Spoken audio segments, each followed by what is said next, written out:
Recording in progress.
Hi, welcome back, everyone. We next hear from Mr. James Island, Head of UBS Evolve and Chief Digital Officer of UBS AG, who will share more with us about UBS's technological transformation over the recent years and the exciting job roles within the bank. During the session, please feel free to put any questions you have in the Q&A window, and we'll address these live during the session. I'll now hand time over to James. Wonderful. Thank you very much, Nance. Appreciate that, and welcome to everyone. Good to have you here. I'm just going to run through a few slides just to give everyone an overview of the CDO group at UBS. As I said, it's the Chief Digital and Information Office. I run UBS Evolve, which is our innovation center here in Asia, part of the CDIO. So just to touch on a couple of things. So why did UBS decide to create a CDIO? Well, for a few reasons. One, we believe digital and technology is a key differentiator for our clients and our employees. So you can see on the right-hand side here the locations, whether it be, kind of the US, Switzerland, India, Singapore, etc. Now we have around 25,000 employees working in CDIO, represented over 45 different countries. Now that is made up of a large percentage, about a third of the workforce, actually more than a third of the workforce. So we have around 68,000 employees in total, and as I say, 25,000 of those work in CDIO. CDIO is made up of flexible, multidisciplinary teams.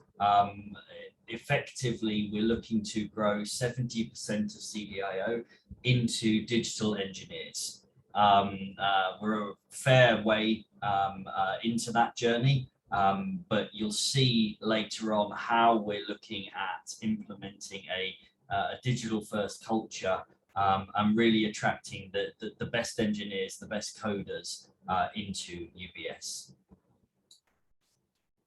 If we look at the strategy then, you may have seen before that we talk about UBS's purpose, reimagining the power of investing, connecting people for a better world.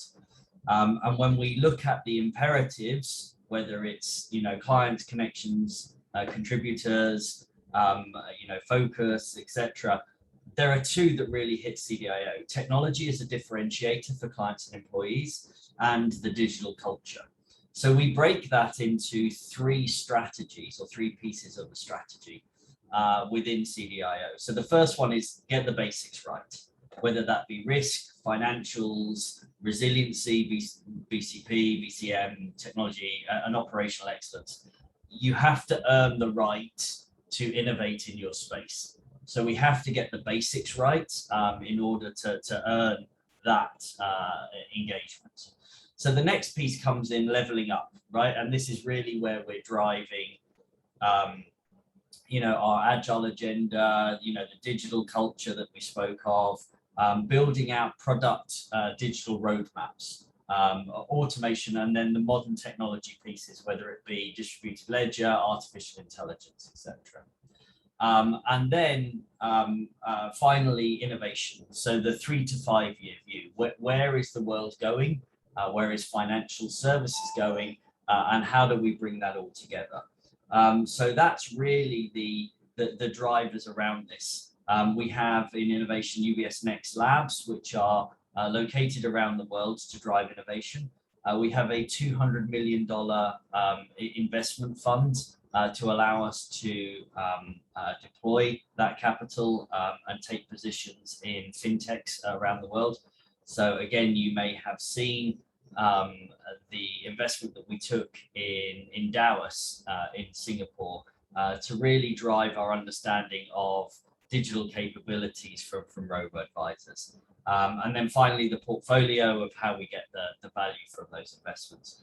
And that drives a few things. So it drives an outcome, right? A personalized, relevant, on time and seamless. That's the client experience we're looking for.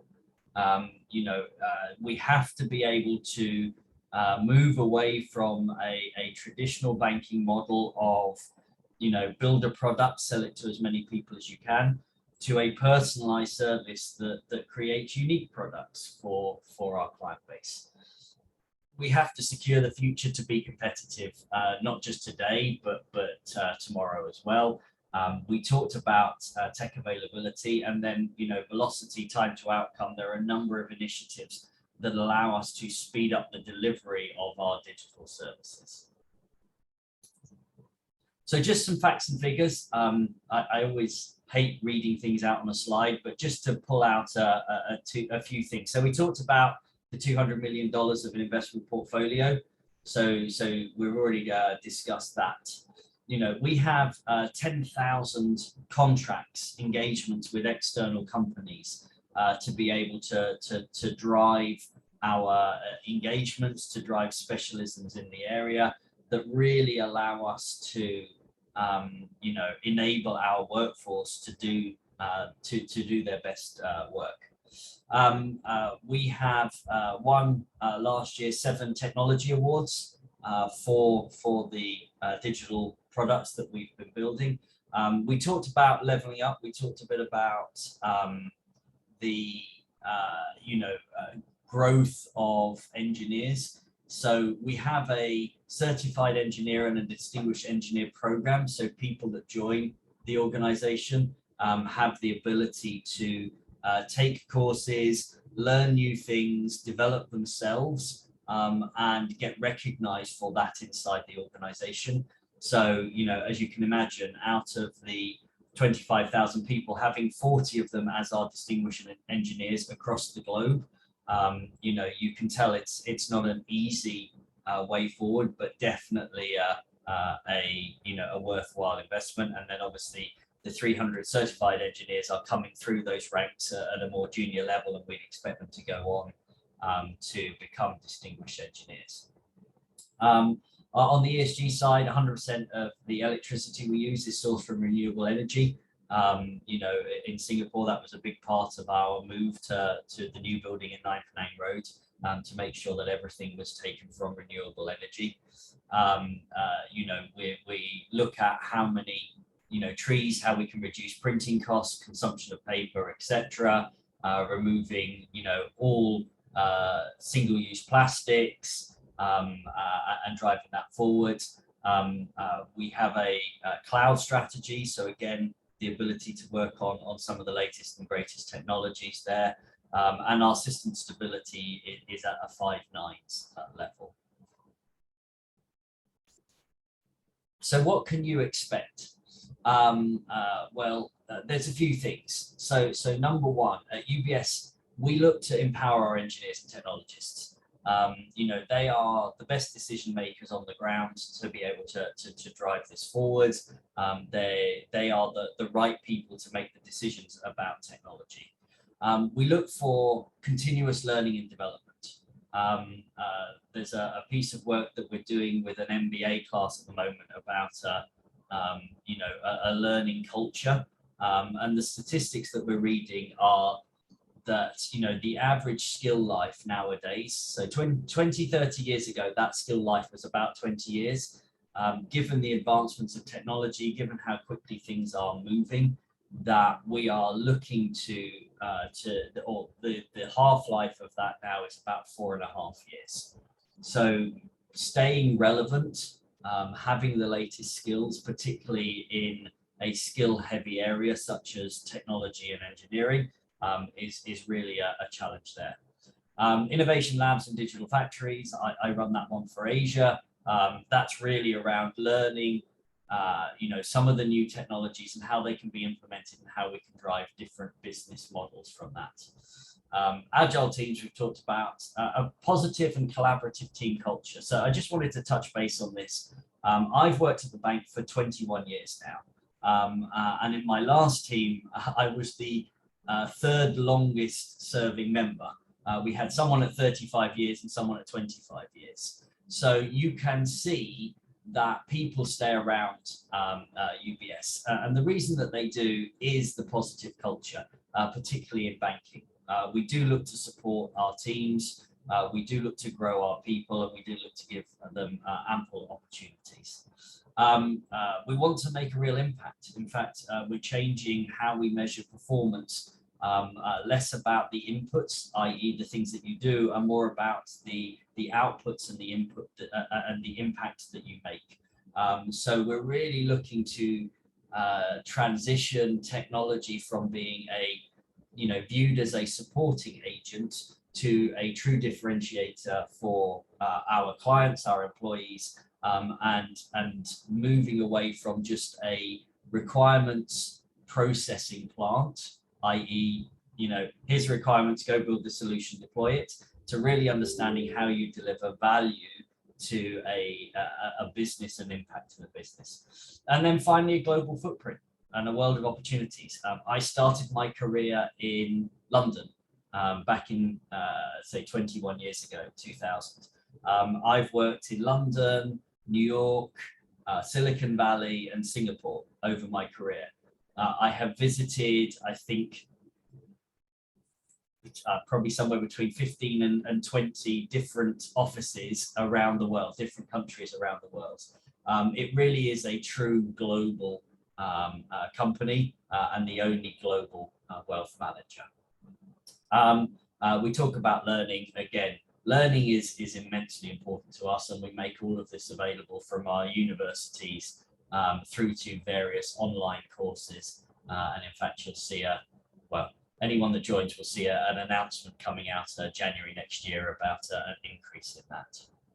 So those are the covered areas. Now, I know that in previous sessions that there's been a shortage of time to ask questions. So I've deliberately kept this to about 10-15 minutes just to give you guys an opportunity to ask questions. So please go ahead in the Q&A box, ask any questions that you have, and we'll make sure that we cover those. But just to round out, championing Agile, championing the new ways of working to be more responsive and adaptable is really the key area. And the reason that we're doing this is twofold. So number one, we believe that there are a number of opportunities for the businesses that are more reactive, that can change based on latest impacts from various sectors, but also to give our talented staff the opportunity to flourish. We want people to be engaged. We want people to be enjoying their work. And if those are, if we don't have those people and if they're not engaged, frankly, the war for talent will continue. And therefore, we want to make sure that we have those best and brightest people. I've got the first question in here. I'm a Master of Professional Accounting MBA graduate. May I know what UBS job positions are available for graduates? Brilliant. So there's a couple of things here. We do run a graduate training program that's available to all graduates to apply for. The information is on our website. You effectively join a 2-year program with rotations around the bank to really build your skills up. I had a graduate join us last year. I'll have another one next year, really looking to build their skills and move them from, I would say, an academic sense to a practical world. I would also point out in our booth here, we've actually already advertised a number of different roles, and they are available for people to go and talk to our team about. Those are open roles, right? So Those roles are available to people to be able to apply for now. We reviewed all of these roles earlier this weekend of last week, just to be in a position of going through and saying, right, where do we need help, and what are we looking for when it comes to an engagement? If I was a fresh graduate, next question from an anonymous attendee. If I were a fresh graduate, what would differentiate me from a crowd of applicants? It's a great question, and it's definitely a challenge. I think, look, I would break this into two sections. So there are a set of, call them tangible skills that we look for. So whether it be, competencies around coding or finance, et cetera, that those are measurable.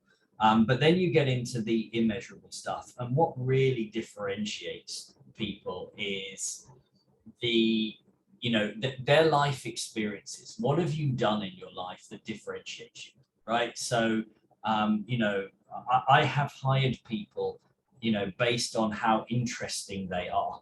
So as an example, I brought, a junior member of staff in who worked, when I worked in London, worked at Buckingham Palace, worked at the House of Lords, because they'd gone and done something interesting with their life, right? They'd not necessarily taken time out, but, during gaps in education, for, the breaks, summer breaks, or, time off, they'd gone and actually said, I want to go and work somewhere interesting to be able to drive themselves forward and learn something different.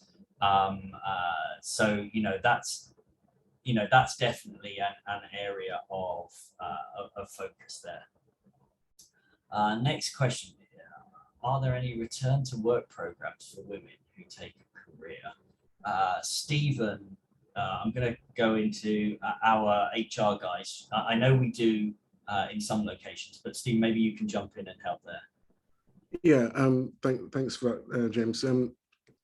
We do have what we call career comeback programs in place outside of APAC at the moment.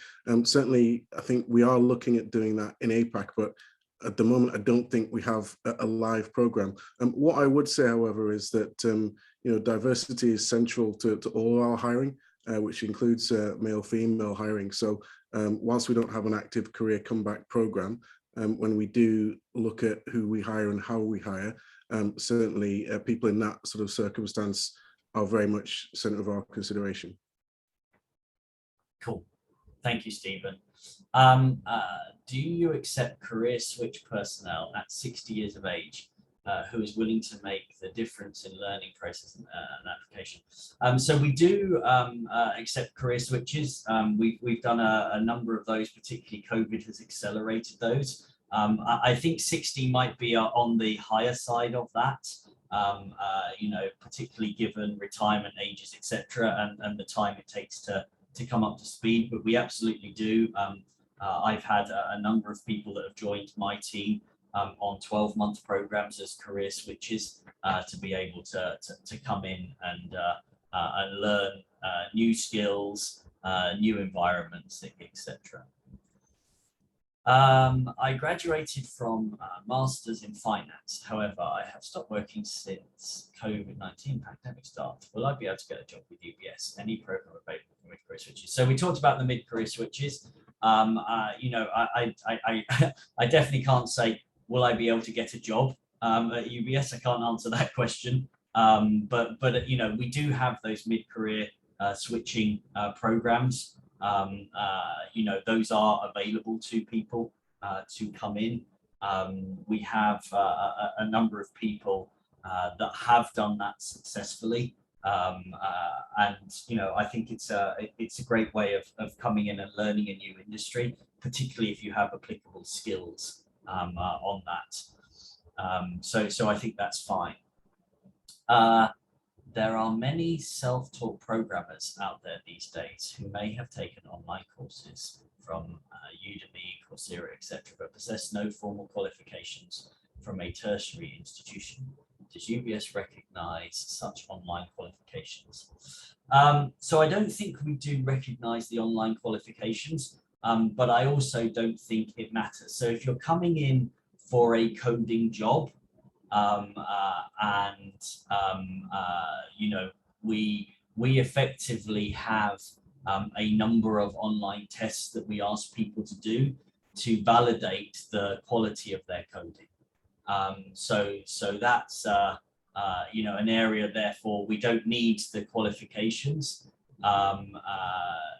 that we can drive towards. So you don't have to come in and say, oh, okay, I know this.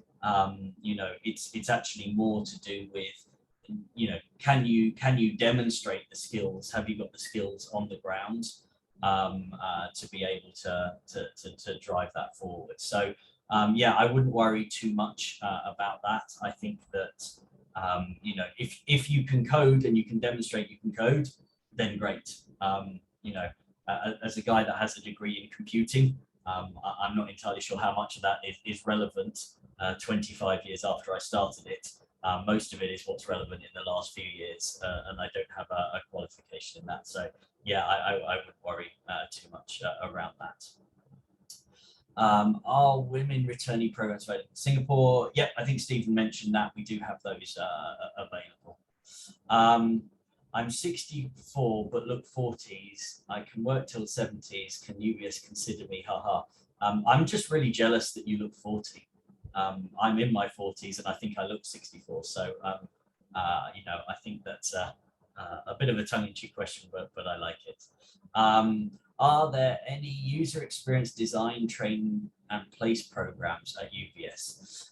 So we don't have a specific UX design program at UBS, but we do take UX CX developers. In fact, you know, I've had a number of people rotate through the Design Thinking Center to be able to learn those skills and drive those forward. So it's definitely a skill set that is in demand in the industry, a great skill set to have. As I say, I don't think we have well, I know we don't have a specific program around it, but you know, definitely an area where people who have those skills will be heavily sought after by UBS and others. Right, sorry. Hi, James. I can see the following role in a career fair: IT Project Management Officer, Singapore Information Technology. Is it a project management type role? If possible, can you explain a bit? Eager to hear more from you. So I'm going to caveat this with, I don't know that role specifically. That's not a hire into my team. However, I can explain what we mean by a project management office. So effectively, a PMO role is a junior project manager. So what that means is they will support the PM in tracking tasks, developing the project plans, managing the risks, issues, etc., and driving all of the reporting and engagement around that project. It is the stepping stone to become a project manager. You know, it's not necessarily, you know, owning everything at the beginning of it, but as a junior member of the team, you'll be pulling a lot of the information and learning from the senior PM on those projects. So, you know, if you're interested in a project management role, then you know, it's definitely a great stepping stone either for a career switch, you know, or a junior member of staff. I guess that's experience. Prior experience is mandatory ? I guess that depends on the definition of prior experience, and it depends on the role that you're going for. You know, if we're bringing in a project manager, a coder, you know, particularly at a middle level, you know, yes, we would look for prior experience. Maybe not prior experience from the financial services industry, but you know, definitely someone that isn't coming in and saying, okay, as a mid-level, I'm looking to program, but I don't know anything about it. So you know, that there are some of those in there that you know, are available.